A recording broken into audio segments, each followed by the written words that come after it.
Hello, everybody out there in radio land.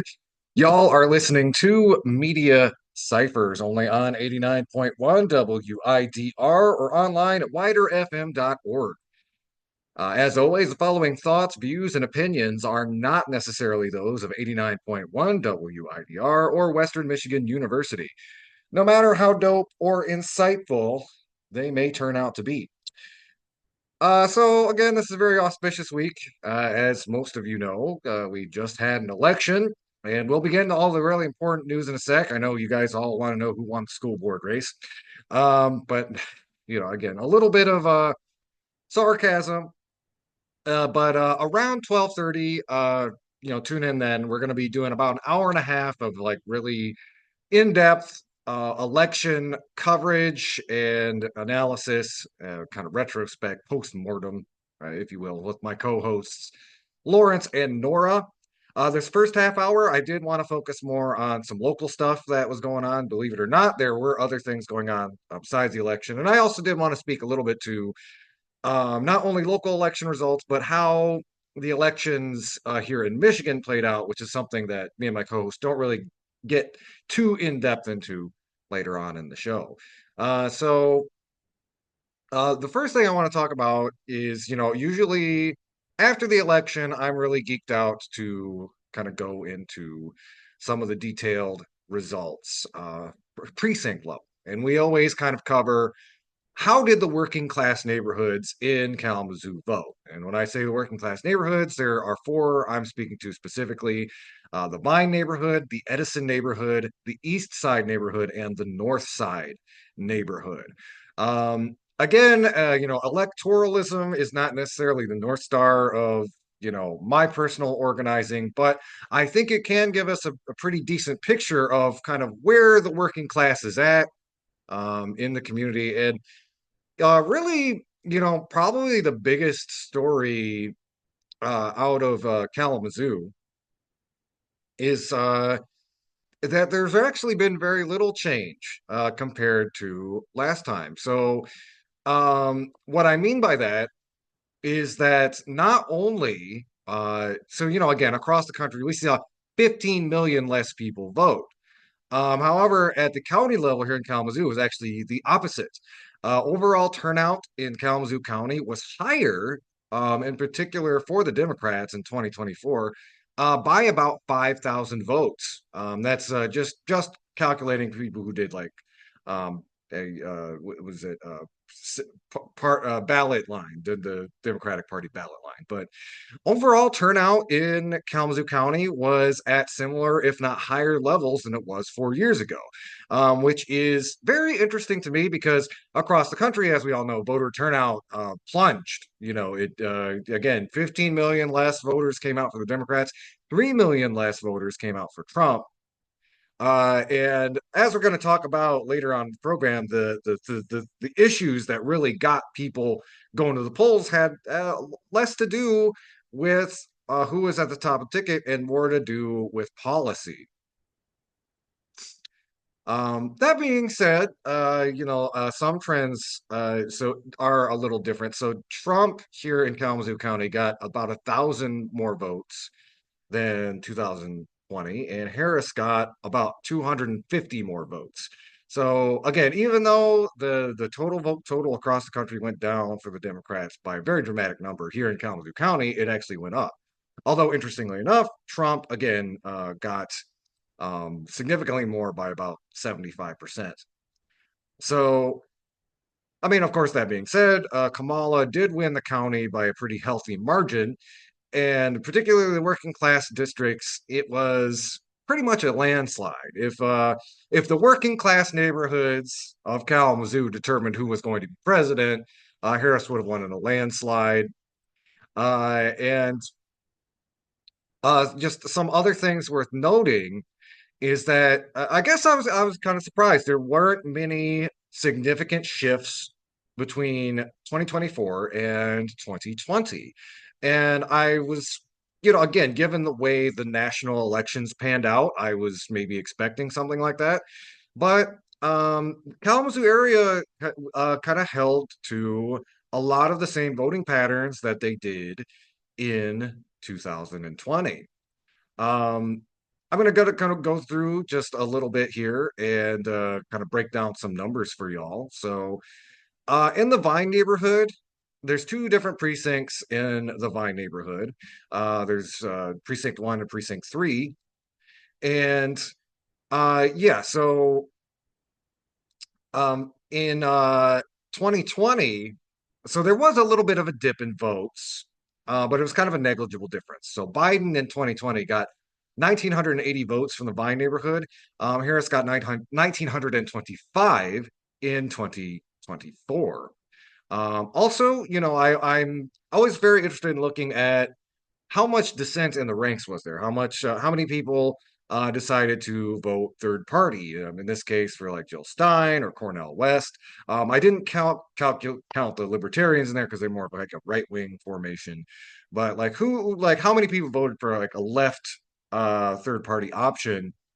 So in this case, I kind of combined some vote totals from Jill Stein and Cornel West, and this isn't particularly surprising, but they did best in the Vine neighborhood. Now, keep in mind these numbers are very small and insignificant, and I think they're particularly at the top of the ticket. The numbers have gone down since last time, and what you'll notice is, especially in the last three election cycles, 2016, 2020, 2024, overall vote totals for third party options have gone down significantly. And, again, as much as, the threat of a Trump presidency wasn't enough to push, um, yeah, push Harris across the finish line before, that has had an effect in people's willingness to vote third party at the top of the ticket.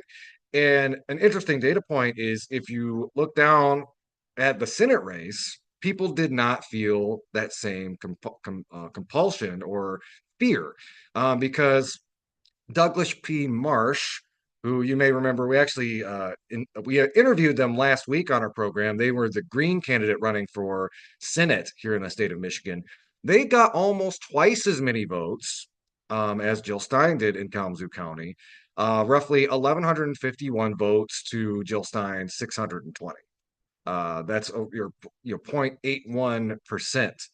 Um, but at the same time, it's worth noting Alyssa Slotkin ended up having a higher margin against Mike Rogers than Gary Peters had over John James in 2020, which I thought was kind of interesting, because we've been pretty frank on the show. We were really disappointed that Alyssa Slotkin ended up being the Democratic Party choice because, again, ex-CIA, we do not support the CIA on our program.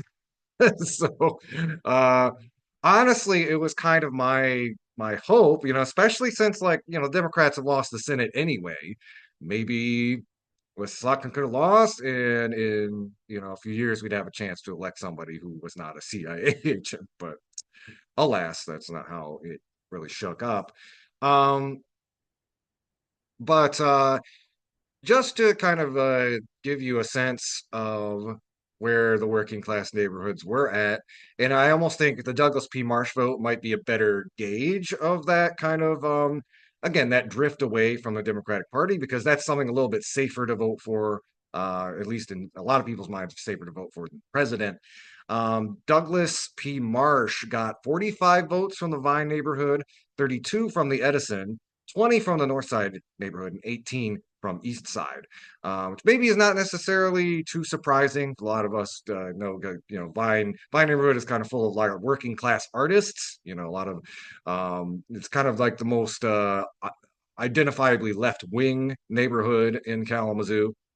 Um, Although, again, a lot of similar numbers across the board in all of the working class neighborhoods.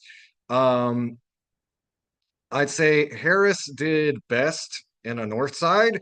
The percentages on our side in North Side Precinct 8 and North Side Precinct 9, we're talking, 88.3% for Harris and 90.98% for Harris. And again, those numbers, the only thing I would say is that the vote totals are not super surprising. Trump got slightly more than he did in 2020. So like literally in the North Side Precinct 9, he got 72 votes. In 2020, he got 46. And Harris's vote total in the North Side did go down compared to Biden. I think that is worth mentioning.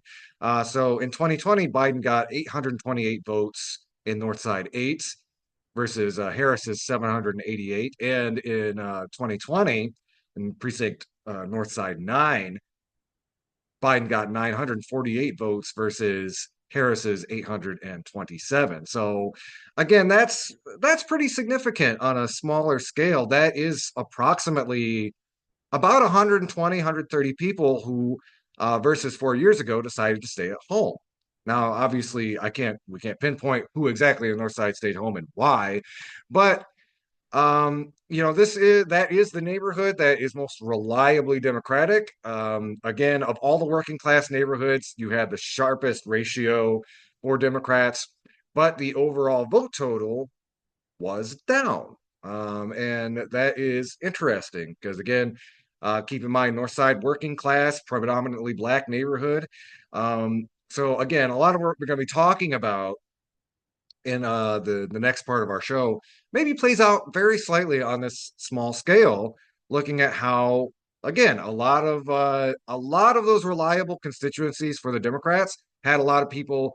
They didn't go out and vote for Trump. Most of them didn't even vote third party, but they did stay home on the couch.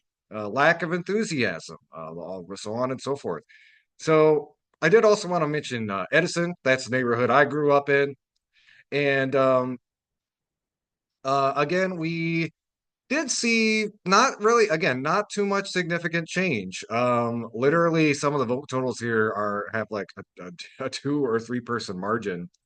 Trump got slightly more votes than he did last time, and Harris got slightly less, but we're talking about less than 100 votes here.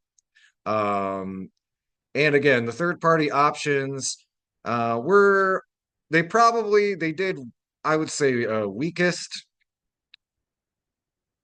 probably weakest in the North Side neighborhood. Edison is kind of right in the middle. You have Stein and West with about 17 votes combined. East Side, it's 11, but that's a bit of a smaller neighborhood. And then in on the north side, uh, literally we're talking 12. They had 12 votes put together. Um, so yeah, it's a lot. There were a lot of people who, again, and we'll be talking about this more later in the program, who maybe left the top line of the ballot blank, filled out some of the other stuff, but at the end of the day, there was a slight dip in votes, total votes from Kalamazoo's working class. Although, did it end up making too much of a negligible difference?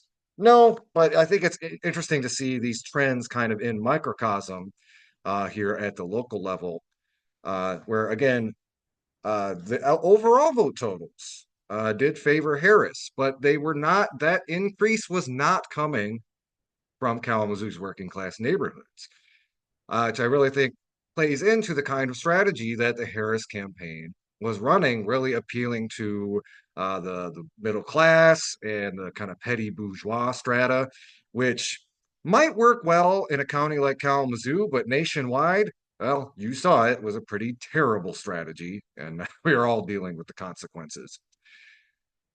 That being said, there wasn't a ton of local news. I did want to say, so the Democrats basically cleared the board on a lot of the local positions. So they won sheriff, district attorney, treasurer, etc. Thomas Whitner was a bit of a question mark because he had a bit of a learning curve when he first got in. I do still think they are better suited than Mary Balkema, who again we talked about many times on earlier years of our show.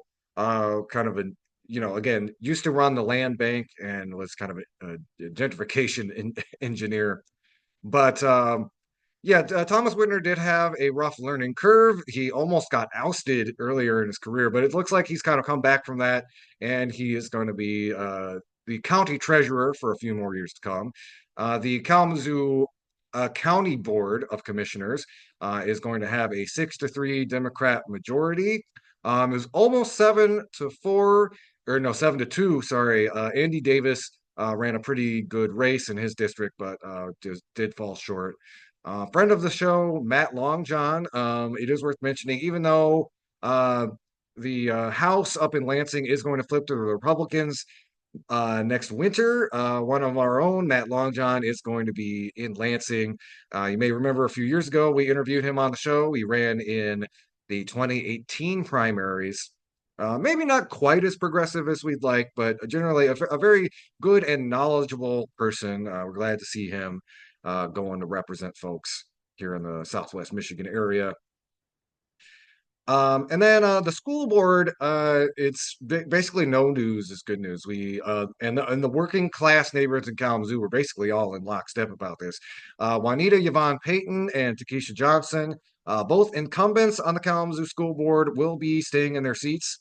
And both of them in every single working class district in town got the top two spots. So it wasn't a particularly competitive school board race this round. Kalamazoo folks were pretty solidly in step by saying, keep the personnel the way it is. So again, we'll link to a lot of these these election results in our show. And again, probably the biggest takeaway is this. Despite what happened in the rest of the country, Kamala Harris and the Democrats' vote totals in this election were higher than 2020. However, those gains did not come from Kalamazoo's working class neighborhood. And while a lot of those numbers are fairly small, it is interesting to see that, yes, while Kamala Harris did better in Kalamazoo County, she did worse than her predecessor, Joe Biden, did in 2020 in the Vine neighborhood, the East Side neighborhood, the North Side neighborhood, and the Edison neighborhood. Food for thought, as in a few minutes we'll be going to our national election coverage. So let's pivot now. I wanted to talk a couple statewide stories before we pivot to the big old breakdown of the disaster that happened last Tuesday. So I wanted to talk a little bit, a couple of articles from Bridge, Michigan that really break down some of the local implications of the election results. And the first one is it talks about how kind of what the implications of Republicans taking the Michigan House. And I'm going to go down and just read some of the. So again, the Democrats have had full control since 2020. And they're now entering this lame duck session. So any unfinished goals they have need to get done before they break for the year. So a couple of points worth mentioning. Joe Tate from Detroit has announced he will not seek a leadership position next term. And Matt Hall from Kalamazoo is going to be the Republican who's going to be taking over as their party's House chair. So kind of going down, Adrian Hammond, a Democratic strategist with a bipartisan grassroots Midwest consulting firm in Lansing, told Bridge on Wednesday that Democrats' first order of business is securing leadership positions. After that, everything's fair game. Changes to the state's minimum wage increase and sick time expansion, opening up the governor and legislature to public records requests and economic development spending. I'm kind of surprised if it wasn't some sort of supplemental bill that passed before the end of the year. I think we'll have a fairly active lame duck session. Democrats still control the state Senate and the governor's office, meaning bipartisan buy-in would be necessary for any legislation. Excuse me. Going down to some of the particular policy changes that could still be possible during the lame duck session. Massive changes to state's minimum wage and paid time off laws are slated to take effect in early 2025. If implemented as written, Michigan's minimum wage could increase from $10.33 an hour to $15 an hour by 2028. The voter-backed 2018 petition drive also allows workers to accumulate unused benefits into new years. Senate Republicans have introduced legislation to scale back the pending change in restaurant employees. Business owners and even union members are pushing hard for lawmakers to scale back or somehow terminate pending changes. Another one, public records request. We've talked a lot about on the show about Michigan's lack of transparency. The Senate did pass legislation to open the governor's office and legislature to public records requests under the Freedom of Information Act. Along with Massachusetts, Michigan is the only state that provides such exemptions, and despite promising to do so when she ran for governor in 2018, Whitmer has refused to voluntarily open her office for requests. Proposal now awaits action in the House, which has not held any votes since 2025. Lawmakers also propose further transparency and ethic reforms, such as implementing a 1-year cooling period, preventing elected officials from immediately taking jobs as lobbyists. The package, known as the Bright Act, is supported by Jocelyn Benson, Dana Nessel. The bills have not yet advanced out of committee, however, let alone receive a vote in the full House. There's been no action on the legislation since April. School safety, following the 2021 mass shooting at Oxford High School, several proposed measures to improve school safety included outlined security and safety training requirements for all personnel, required tips sent to the OK to Say student safety tip line be forwarded to authorities within 24 hours, and require each immediate district to employ at least one emergency and safety manager as well as one mental health coordinator. Only 5 of those 12 bills have received a hearing. And then there's also bills on the table to spur quote unquote economic development, tax breaks for major tech companies, which I don't really necessarily support, but that's on the table. There's reforms to crack down on companies that pollute. This is stalled in committee since introduced in Senate in 2023. And I also, this isn't in the article, but I did want to point out some comrades with We the People Michigan, along with a coalition of groups from around the state, are gathering in Lansing tomorrow at the Lansing Central United Methodist Church at 11 a.m. The rent is too darn high, and basically it is one last push to try to get some housing reform done during the lame duck session. As they say in their event summary, we are approaching the conclusion of the state legislature. This November, December will be a last chance for the legislature to make a positive contribution for renters' rights for a new state house seated on January 1st. So again, that is Wednesday, November 13th at 11 a.m. Up in Lansing. They're going to be starting at the Lansing Central United Methodist Church tomorrow at 11 a.m. So again, if housing is a crucial issue for you and you got some time to head up to Lansing tomorrow, I would highly recommend that. And I also did want to leave us with a little bit of good news. Recurring villains on the show, Ottawa Impact, have lost their majority. They've lost their majority up in Ottawa County. And if you haven't been following our series on that, Ottawa County is basically made up of a lot of arch conservatives who just like it's basically just like a fascist speak and spell coming out of their mouths, talking about like anti woke, anti DEI. They fired their diversity, equity, and inclusion officer right when they got in. Talked about how radical Marxists were taking over. They replaced their health administrator with some, kind of right wing nut job. And the voters have come out and replaced a handful of them in a move that basically says, again, Ottawa County is a fairly conservative district, but even the voters there have said they're kind of fed up with this performative extremism that they see out of the Ottawa Impact folks. So that is one bright light in these dour election results.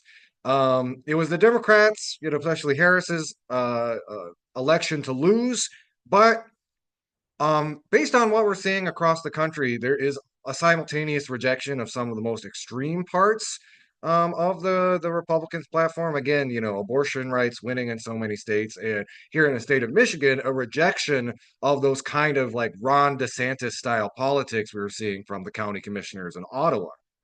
So bear in mind, I don't think that necessarily means that the Republicans are going to be any less extreme, especially Trump and his acolytes. But I do think it does say that Americans are a lot more fed up with that kind of thing than the election results uh, may reveal to us. Again, it's pretty staggering to think about how many people still voted for Trump. I mean, 3 million less people, but yeah, I will say it's going to be a pretty big shock when those tariffs hit.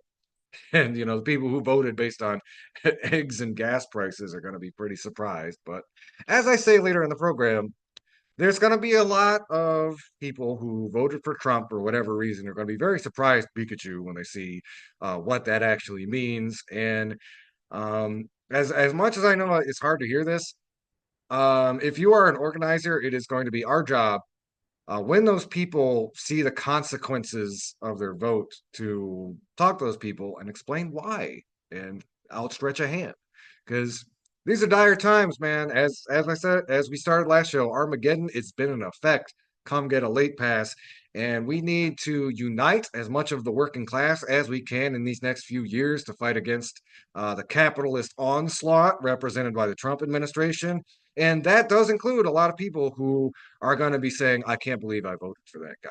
So we're going to take a quick little break. And when we come back, me, Lawrence, and Nora are going to be breaking down the 2024 election results, as well as a few other stories. Keep it dial locked. This is Media Cyphers only on 89.1 WIDR or online at widerfm.org. You can also find us online on YouTube or the Media Cyphers Kalamazoo podcast. Keep your dial locked. This is Media Cyphers, your source for political revolution.